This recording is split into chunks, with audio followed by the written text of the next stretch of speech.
뭐 사진으로만 뵙고 우리나라 1호 감독, 여성 감독님이다 이런 정도만 알고 있었는데 실제로 이제 뵈니까 되게 이렇게 여장부 같은 그런 스타일이세요. 여성 영화인들의 다큐멘터리를 하는데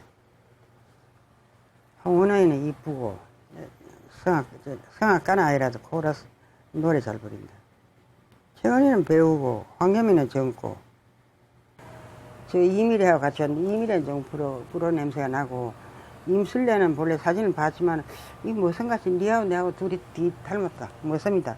감독님이 저를 보자마자 너랑 나는 머슴과인데 나랑 되게 닮았다고 하시면서 이렇게 특별히 뭐 이렇게 되게 호감을 표하셨더라고요. 사실은 이제 변영주 감독도 이제 농담 삼아 저한테 그런 말 많이 하는데 변 감독이 저를 언니라고 부르니까 이제 언니랑 저는 그 어떤 체력으로 데뷔할 수 있었던 사람이다. 근데 이제 그 이후에는 이제 우리하고 인종이 다른 여성 감독들이 등장하기 시작했다. 이제 농담 삼아 얘기를 하는데 예전에 이제 시스템이 이렇게 분화돼 있지 않을 때는 사실 감독의 체력이라는 게 굉장히 절대적이었던 것 같아요. 촬영 시간도 길고 그다음에 뭐 끝나면 뭐 술도 마셔야 되고 뭐 그런 거니까 이제 지금은 사실은 또 뭐 촬영을 연속해서 하거나 막 그렇진 않잖아요. 옛날엔 막 진짜 막 56시간 연속 촬영하고 막 이런 것도 많으니까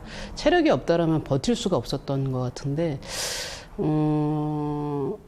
박남욱 감독님은 정말 그 어렸을 때부터 운동을 많이 하시고 그래서 선천적으로 되게 체력이 강하신 분이었고 여고생 때 여자 육상, 뭐 여자 투포한 기록을 다 갖고 계시다고 하셨을 정도니까. 그래서 정말 촬영하실 때 얘기 들어보면은 남편분이 있었음에도 불구하고 남편이 그 아기를 돌봐주지를 않았었던 거예요. 그러니까 그 아기를 업고 그리고 스태프들이 지금처럼 뭐 밥차가 있고 이런 게 아니니까 또 제작비도 아껴야 되니까 밥을 또 손수 다 지어서 해 먹이시고 그 돈도 끌어다니고 뭐 애는 우는데 누구 맡길 사람은 없고 그 모든 거를 다 해야 되는데 애는 막 울고 막 하니까 막 정말 그때 대사가 지금도 기억나는데 내가 뭐 때문에 영화에 미쳐가 얘를 고생시키니 얘를 그만 창가에 집 던질까 싶기도 하고 몇 번 같이 참 죽고 싶기도 하고 그랬다고.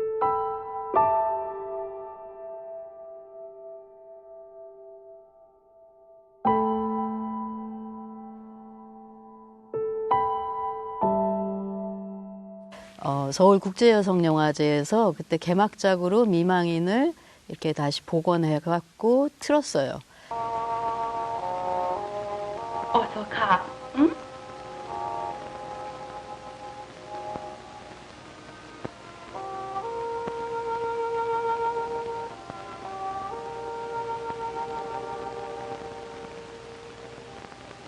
그놈의 학교는 턱하면 더 오냐?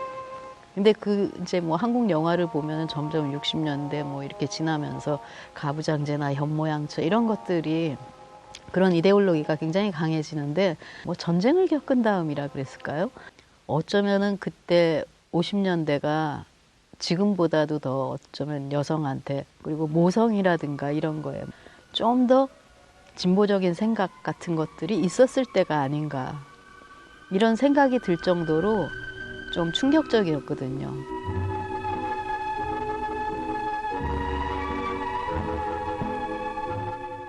저는 그때 미망인을 보고 굉장히 놀라웠던 게 그 딸을 그리고 피가 섞인 친척도 아니고 같은 집에 새들어 사는 남자가 고향에 간다는데 쟤를 보낼까 하는 장면. 그리를 보낼까? 나도 귀찮아. 한 잔만 하시죠. 전 못해요. 실례합니다. 남편의 친구와 이상한 요리집 비슷한 그런 데서 만나서 맥주를 갖다 딸 때 그냥 한 손으로 탁 이렇게 딸고 이제 서로 그렇게 마시는 거 이런 거 보고 저는 그 영화 처음 봤을 때 굉장히 놀라웠거든요. 그때만 해도 그 여성한테 주어진 어떤 역할이나 그런 생각들이 이렇게 막히지 않았었구나 하는 거.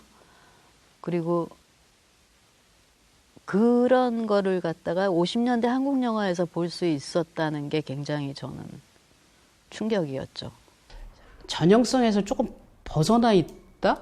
약간 그런 느낌을 좀 받았어요. 그게 어떻게 보면은 막 영화 되게 많이 만든 감독님들의 뭐 신상욱 감독님이나 그 당시에 뭐 되게 유명한 어떤 남자 감독님들의 영화랑 좀 되게 다른 게 본인 특유의 여성 특유의 좀 그런 독특한 그런 것들도 좀 포기하지 않으시고 하여튼 뭔가 그런 사회적인 그 억압이나 그런 굴레들을 개인적인 그 힘과 어떤 인맥으로 타파하시지만 또 타파하지 못했었던 그런 부분들이 이렇게 겹쳐 있는 것 같아요. 감독님 작업 속에서는.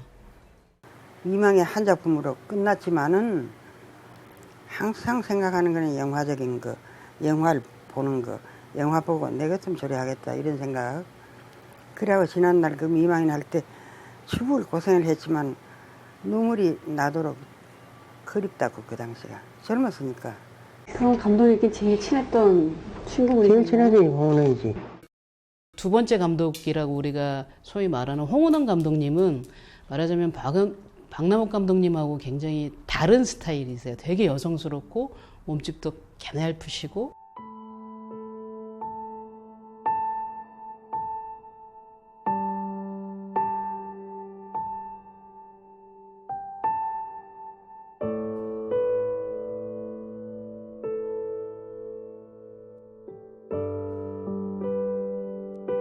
굉장히 촬영장에서 멋쟁이셨다는 이야기들을 많이 하셨어요. 그다음에 현장을 조근조근 지휘를 했다는 이렇게 표현들이 많이 있더라고요. 예를 들면 뭐 몹신 같은 데서도 목소리가 작아서 소리를 지를 수 없을 때 그냥 남자 조감독한테 크게 소리 지르라고 이런 식으로 하고 연출을 하셨다고 하시더라고요. 편집을 하던 김영애 선생님한테 들은 얘기인데 세 분이 함께 잘 어울려셨다고 하더라고요. 연배도 비슷하셨던 것 같고.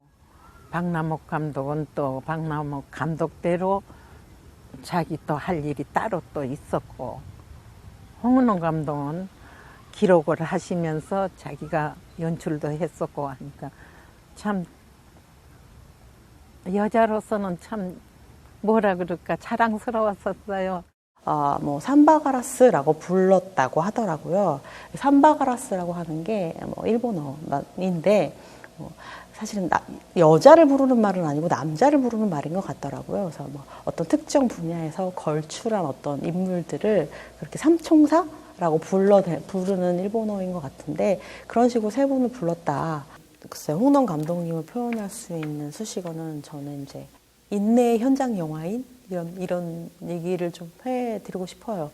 영화계에 입문했던 감독들, 조감독들 생각해보면 굉장히 감독 데뷔가 늦은 편이라고 할 수 있죠. 스크립터도 다 이렇게 조연출도 다 거친 그런 재능 있는 사람이 그렇게 감독이 늦었던 거는 아무래도 여성 영화인의 당시 어떤 대우나 위치 같은 걸 보여준다라는 생각이 많이 들었고요. 진수가, 네? 너 암만 해도 안 되겠다. 너 어머니가 저희 하다니 공부가 되겠니? 내 편지 가지고 절로 가거라. 가서 아주 집에일 있고 공부해야지. 오라? 아니 저녁 귀엽고 판사가 되고 부인이 벌지 않으면은 다른 여자를 만날 만한 경제력도 없었기 때문이 아닙니까? 홍은원이 이제 다루는 내용들이 저는 그러니까 여성 주인공의 현실을 버텨내는 어떤 방법? 그것에 대해서 이제 실패를 하거나 혹은 협상을 하는 과정? 그런 것들을 계속 보여주고 있는데 어쩐지 여자에게 법관이란 직업이 너무 무거운 짐 같아요. 솔직히 말하면 요즘 나도 그런 걸 느끼고 있어. 하지만 우리는 개인의 일시적인 고통이나 난관보다 많은 여성들의 지위 향상을 위해 노력해야 하지 않겠어? 한편으로는 직업, 공적인 생활을 하는 여자에 대한 지지가 대단한 것에 반해서 또 한편으로는 여성이 얼마나 가정을 지켜야만 하는가에 대한 그 논리도 굉장히 탄탄하게 거의 반반으로 구성이 되어 있거든요. 여성이 직업을 가졌다고 해서 가정 파괴의 위험성이 100% 부수된다고는 할 수 없잖아요. 주부의 노력료가 해달렸다고 생각해요. 아무리 사회에 나가서는 남들이 우러러보는 판사라지만 너도 사람의 계집인데 남편이 옷이라도 뺏겨 재우는 정도 일도 못하겠니? 홍은원 감독의 뭐랄까 시그니처 같은 거는 그러한 모순과 충돌 같은 게 아닐까? 그녀는 자유롭고 직업을 갖고 싶고 사랑을 하는 이야기를 하고 싶고 하지만 모성이라든지 가정을 지켜야 한다든지 그 다음에 여성성을 지켜내야 한다든지 그 다음에 유교적인 덕목을 갖추어야 한다는 얘기를 또 요구받거든요. 그 두 가지가 거의 너무나도 공평하게 영화에 들어 있어요. 그 모순과 충돌의 중간 지점을 나름대로 설정을 해냈기 때문에 그나마 이 영화는 해피엔딩으로 끝난 게 아닌가 이런 생각이 좀 들었어요.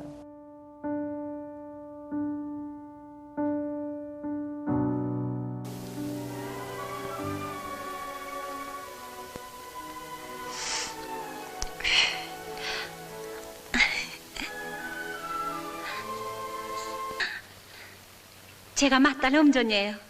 대학을 졸업하고 집안일을 돕고 있죠. 그런데 저희 아버지는 참 이상하세요.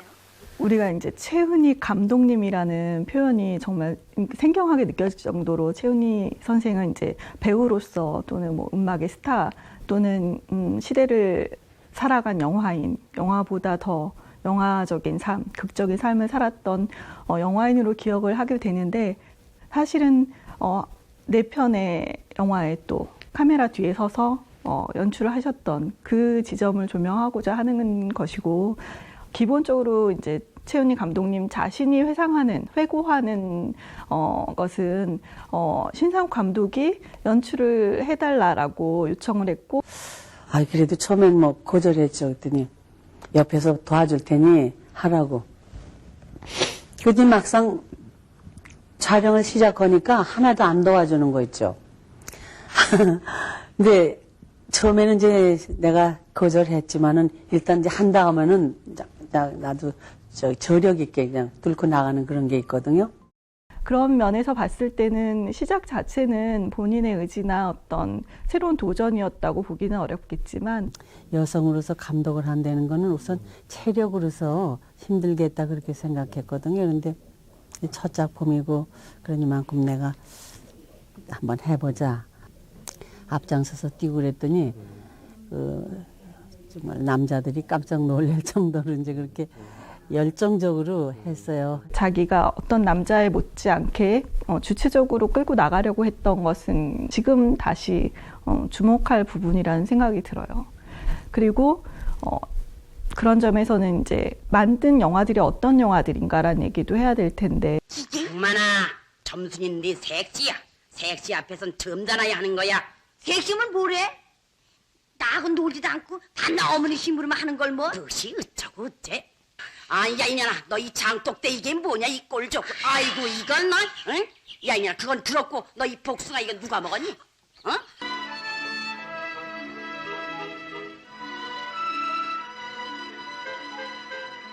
최은희 감독이 이 영화를 찍으면서 상당히 많은 부분 그 민며느리가 겪어야 하는 일상들, 아침부터 새벽부터 밤까지 끊임없는 노동을 해야 했던 그런 모습들을 매우 흥미롭게 담고 있거든요. 그래서 그 장면들을 보다 보면 이게 시어머니라는 어떤 악한 캐릭터가 이 드라마를 만드는 게 아니라 당시 한국 사회에서 어떤 전반적으로 여성들이 결혼을 했을 때 경험하게 되는 그러니까 여성의 가사노동에 관한 이야기들을 담고 있지 않는가라는 생각을 하게 만듭니다.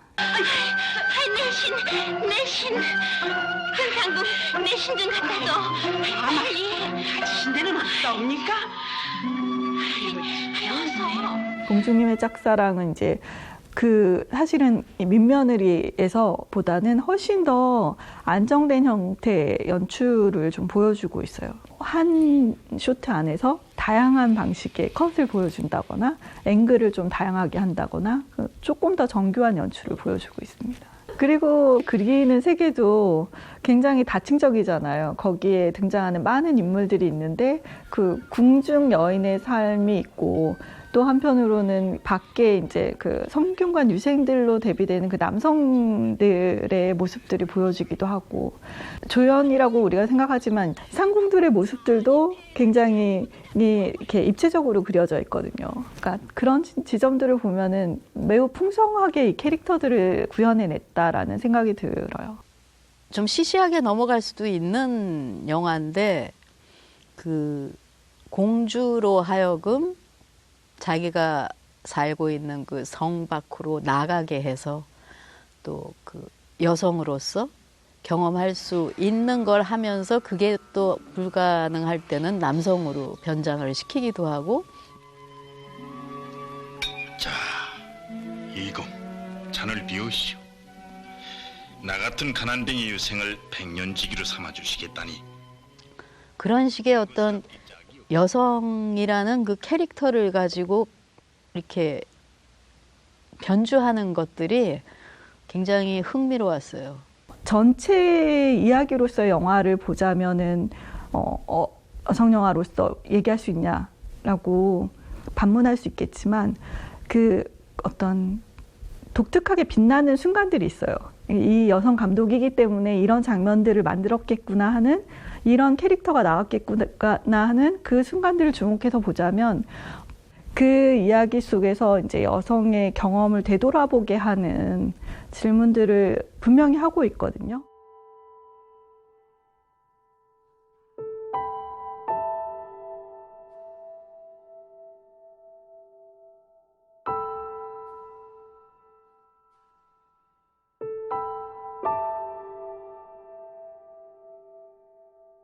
황혜미 감독님은 저도 몰랐던 분이죠. 모르고 사전 하면서 이렇게 이런 분이 계셨구나 하는데, 더 흥미가 있었던 거는 그 현장에서 그야말로 그 커온 홍은원 감독하고 또 다르고, 박남옥 감독하고도 또 다르고, 최은희 감독하고도 또 다른 뭔가가 있는 분인가 보다. 안개라면은 한국의 모더니즘 영화? 그 소설도 대표적인 작품 중에 하나고, 그것이 이제 김수영 감독이 만들었을 때는 뭐 한국에서의 어떤 모더니즘 영화 이런 건데, 그런 걸 갖다가 기획을 했다는 것 자체가, 영화를 만들었다면은 정말 이분도 일종의 모더니즘 계열의 영화, 한국에서의 모더니즘 계열의 영화를 만들지 않았을까 하는 그런 생각을 했죠. 하여간 그런 것 때문에 굉장히 궁금한 분들 중에 하나였죠. 하나인데 안타깝게도 뭐 영화 이게 없으니까. 시나리오에서도 보면은 굉장히 좀 현대 남녀 관계 이런 거를 그리려고 했던 것 같아요. 그야말로 불륜을 다루는 건데도 불륜을 다루지만 마지막에 굉장히 이렇게 쿨하게 다 헤어질 수도 있는 그런 관계를 다루는 거에서는 그 당시에 보면은 그래도 조금은 개방적이고 뭔가 그런 진보적인 그런 생각을 갖고 만든 게 아닌가. 처녀성인가 그런 거를 상품화한 거에 대한 반발이죠, 말하자면. 그게 한 여자의 한 속성이고 인간의 속성이긴 하지만 성이라는 거가 전부는 아니잖아요. 그런데 뭐 옛날에는 그거를 굉장히 상품화했잖아요. 그거에 대해서 내가 반대해요. 그래서 저는 그게 좀 신선해 보인다고나 할까. 또 이야기가 이렇게 진짜 어떤 멜로드라마의 어떤 형식, 미워도 다시 한 번이라든가 60년대 말에 있었던 그런 형식이 아니라 그냥 담담하게 도시의 남녀가 풀어나가는 이야기. 이것 때문에 조금 신선하게 봤던 것 같아요. 얘기야 지금 보면 예측 가능하고 다 그렇겠지만, 그래서 화면을 보고 싶은 거죠.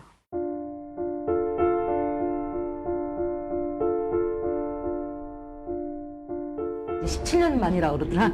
처음으로 내가 등장이 쫙 되니까 뭐 이목이 집중이 되잖아요. 그래서 기사들을 살펴봤었을 때에는 유현목과 김호선의 조감독을 하던 감독이 데뷔를 했고, 한국에서는 말하자면 데뷔한 5번째 여성 감독이다.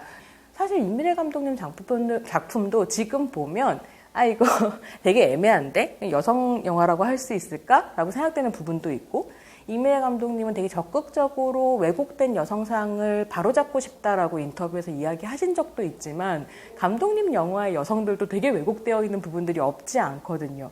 근데 이번에 영화를 다시 보면서 진짜 깜짝 놀랐고 아 여성 영화 감독이다 혹은 여성 감독이다 라고 이야기할 수 있겠다는 생각이 들더라고요. 영화들을 다시 이제 몰아보면서 가장 인상적이었었던 건 역시 수렁에서 건진 내 딸의 비디의 마이클 잭슨 노래에 맞춰가지고 동네 이제 양아치들이 유리를 괴롭히고 계단에서 뛰어내려오고 하는 방식의 이 장면이 제일 좋아하는 장면이고 인상적인 장면이기도 했거든요.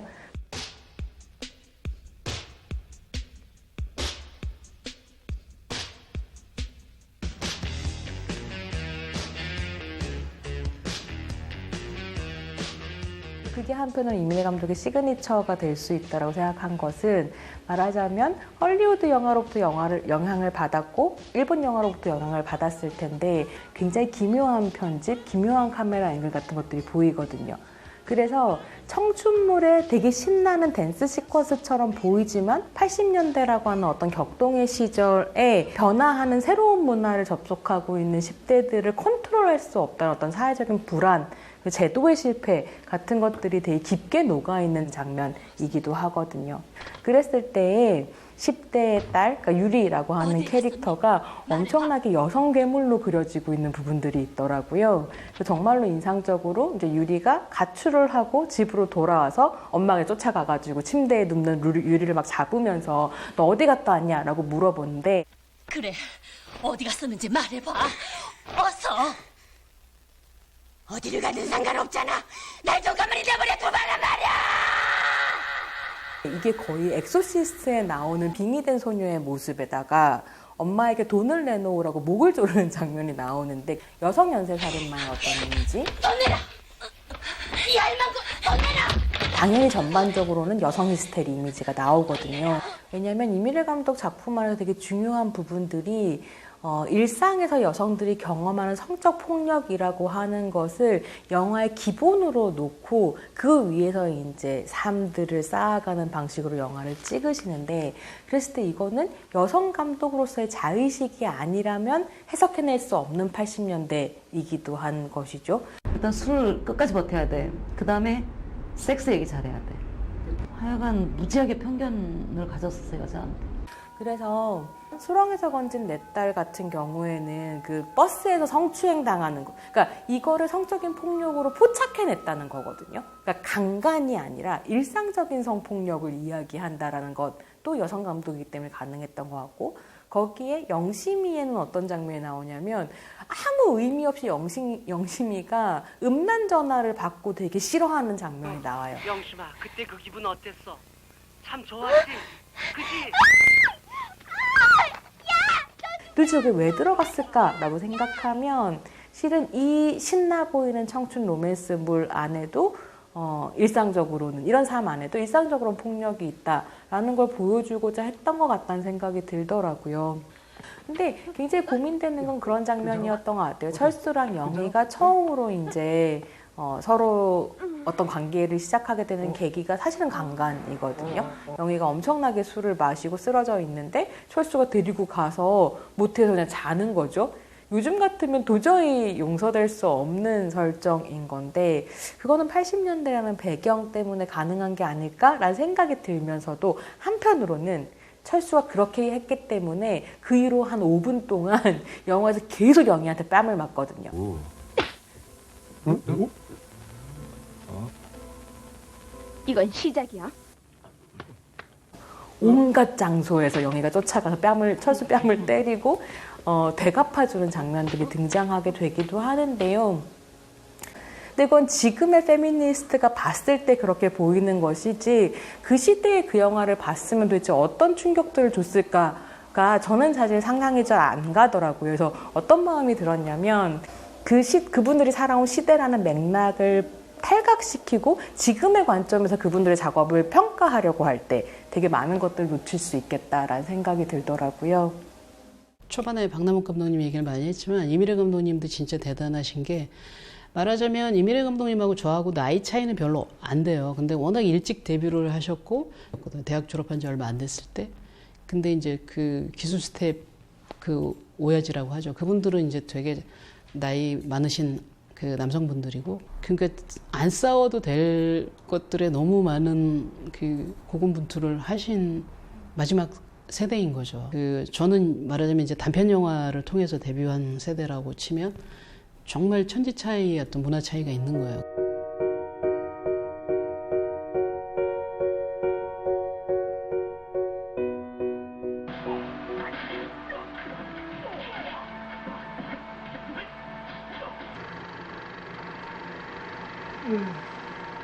그 사람 왔다 갔나?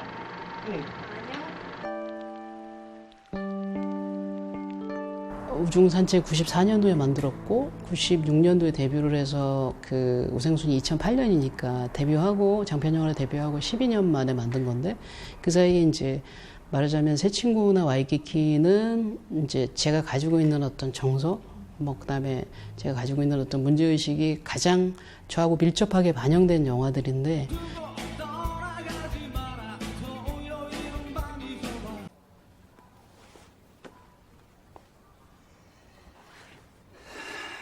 그만 좀 마셔. 그것들이 이제 대중들이 원하는 것과 되게 갭이 있는 거예요. 그러니까 대중들은 사실 그런 어떤 실패의 정서, 우울한 정서, 뭐 다시 되짚어봐도 방법이 없는 정서를 영화의 스크린상에 또 보고 싶지는 않다라는, 대중하고 이렇게 원활한 접점을 잘 못 찾는 와중에 이제 우생순이라는 대중적으로 좀 제가 많이 저의 색깔을 많이 양보하면서 이제 얻어낸 어떤 대중적인 성공이 있었는데,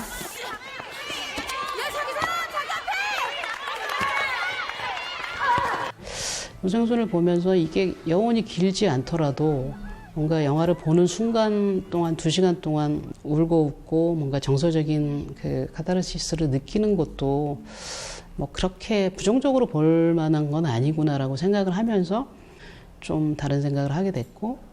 임술래 감독님 작품 중에서 좀 좋아하는 장면, 그러니까 인상에 남는 장면들을 좀 떠올려 보면은 항상 성공하는 이미지가 없어요. 그러니까 실패하는 이미지들이 훨씬 더 많이 부각이 된다라는 거죠. 그런데 그 실패가 넌 정말 낙오자야, 넌 진짜 아무것도 못할 거야 라는 방식으로 클로즈업을 하지 않는다라는 게 굉장히 중요한 관점이라는 생각을 했어요. 그러니까 우생순에서도 마지막의 장면이 어떻게 보면은 그 국가대표로서의 어떻게 보면 우승을 하지 못하는 얘기잖아요. 미숙이 슛하는 순간에 어떻게 보면은 카메라가 멈추면서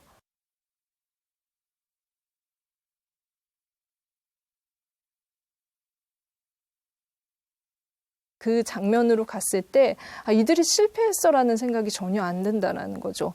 정말 최선을 다했구나. 그리고 그 최선을 다한 모습이 최고의 순간이라는 가치를 보여줄 수 있는 장면을 연출을 한다라는 게 중요했어요.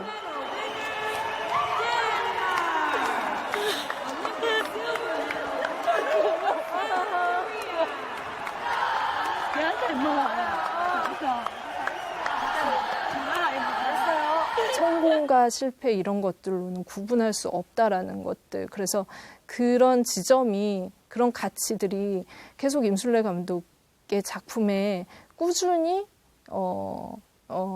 나타나고 있는 게 아닌가. 그래서 감독님의 영화에서 그러니까 여성을, 그 여성이라는 걸, 그러니까 임술래 감독이 보는 사회의 약자들, 아니면 이제 그 성공하지 못한 사람들, 마이너한 사람들, 그리고 이제 그 관심사를 좀 더 넓혀서 동물까지 어떻게 보면 보호받아야 될 존재들까지 가는 그런 굉장히 그 소외 계층이라고 봤어요. 이분의 생활이라는 것, 삶이라는 게 영화 안에 머물지는 않는다.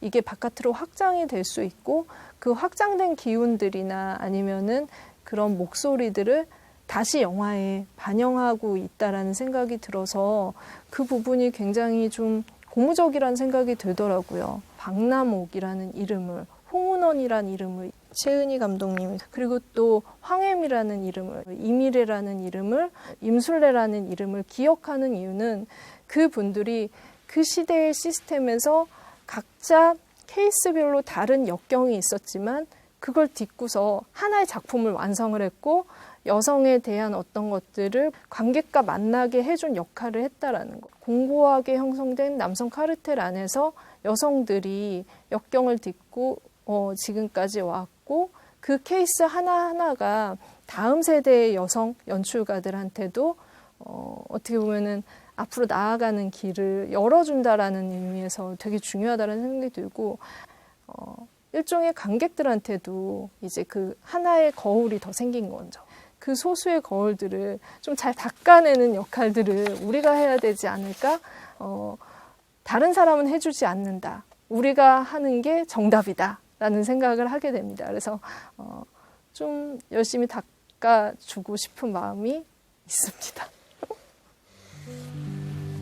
님 너무 좋은 말씀.